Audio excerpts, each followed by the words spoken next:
PhD বা MPhil বা MA যে অনেক শিক্ষার্থী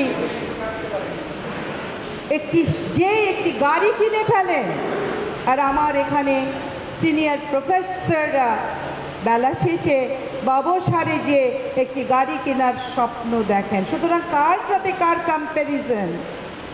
আমি ডেভেলপ কান্ট্রির কথা বাদই দিলাম, সবই তো বাদ দিচ্ছি। The countries which are moving toward development, উন্নয়নশীল বিশ্ব, এই সাবকন্টিনেন্টের বিশ্বের দিকে তাকান। ভারত, শ্রীলঙ্কা, ইভেন পাকিস্তান, যাদের বিরুদ্ধে বৈষম্যের অভিযোগ এনে আমরা লড়াই করেছি, যারা আমাদের উপর নির্যাতন করেছে, সেই পাকিস্তানেরও শিক্ষকদের স্যালারি অসম্ভব রকম বেশি, যেটাকে আমরা হ্যান্ডসাম অ্যামাউন্ট অফ স্যালারি বলি। উচ্চ স্কেলে বেতন ভাতা, র্যাঙ্কিং উচ্চ স্কেলে।